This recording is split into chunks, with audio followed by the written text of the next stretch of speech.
Ya, kembali bersama kami dalam Tokoh Kita dan saya masih bersama dengan Kiai Haji Ma'ruf Amin. Mungkin kita masih bicara tadi terkait dengan situasi gitu ini bangsa kita ini. Kalau dilihat ada beberapa kesan bahwa pemerintah saat ini mencoba untuk meredam ormas-ormas Islam yang mungkin selama ini vokal begitu. Apakah benar seperti itu atau bagaimana kalau Kiai melihat? Kalau saya melihatnya pemerintah itu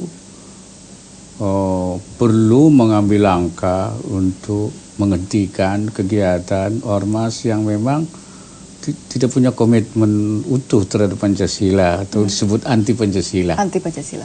Nah, karena memang HTI itu walaupun dia mengatakan setia pada Pancasila, tapi dia mengusung sistem pemerintahan yang lain yaitu khilafah. Karena khilafah itu kan sistem pemerintahan.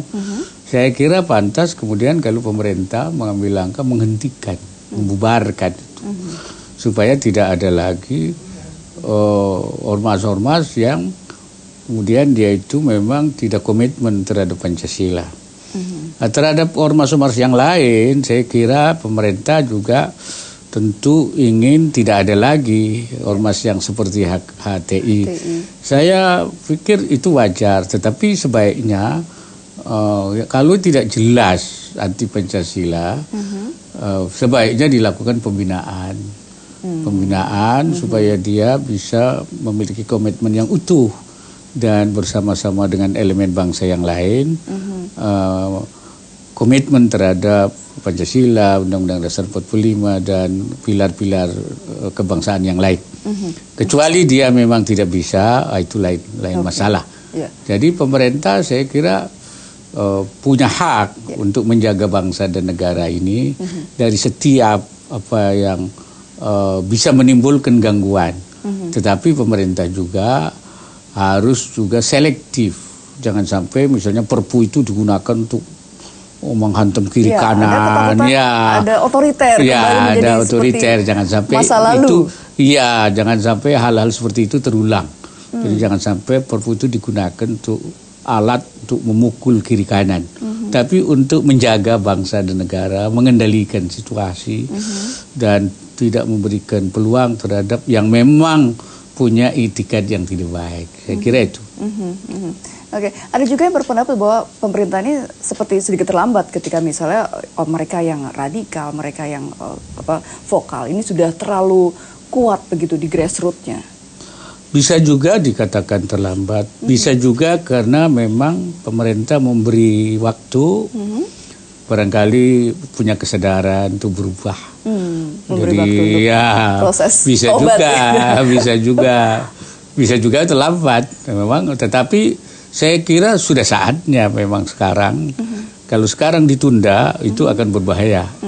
Karena itu saat ini saat tepat untuk mengambil langkah tindakan sehingga kemungkinan terjadinya bahaya lebih besar sudah bisa diantisipasi, ditanggulangi. Kalau kemarin mungkin bisa dianggap terlalu cepat. So ada orang wah ini terlalu cepat, tidak memberi kesempatan.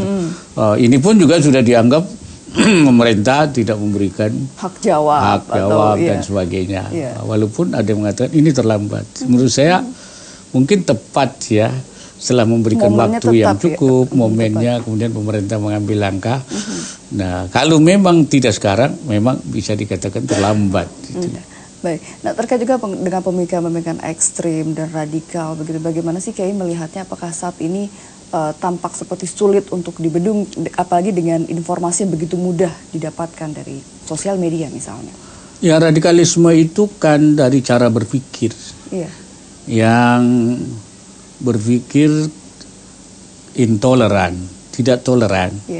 Jadi ada kelompok yang menganggap kelompoknya saja yang paling benar, yang lain itu salah gitu.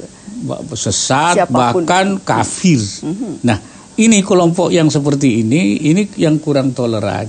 Kemudian berpikirnya sangat tekstual.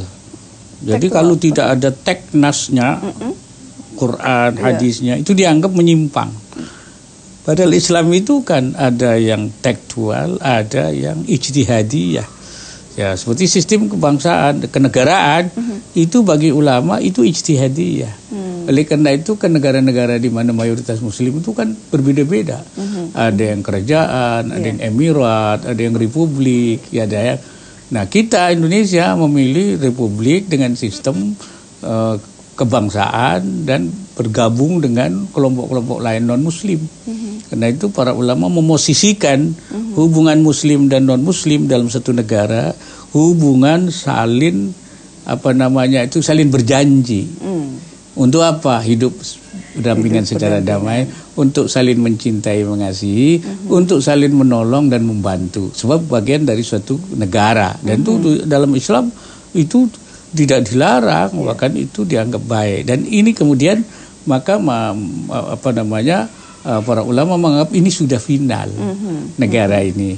Tapi kelompok-kelompok yang sangat tekstual, kemudian dia intoleran, ini menganggap ini bukan Islam dan dianggap kalau bukan Islam harus ditolak. Nah, jadi ini yang harus kita benahi ini, bahwa ini tidak bertentangan dengan Islam. Ini ijtihad yang dibenarkan karena memang sistem pemerintahan seperti apa itu bagaimana kita menyepakatinya. Ya, khilafah bisa, republik bisa, kerajaan bisa, tapi jiwanya adalah jiwa demokrasi. Jiwanya itu jiwanya syura itu kesepakatan, musyawarah. Iya, tidak ada diktator dan sebagainya. Nah, kelompok ini kemudian yang ketika itu terlalu keinginannya besar, menjadi gerakan radikalisme. Karena itu harus ada langkah-langkah menjinakkan mereka, atau istilah sekarang deradikalisasi, untuk mengembalikan mereka yang sudah punya pikiran begitu.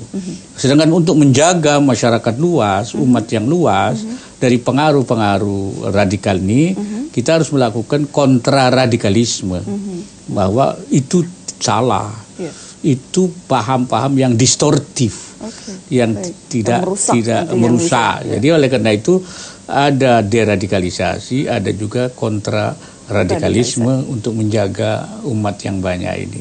Baik, ini menarik sekali. Banyak hal yang bisa dikorek ini dari Kiai. Kita akan lanjutkan kembali perbincangannya usai pariwara.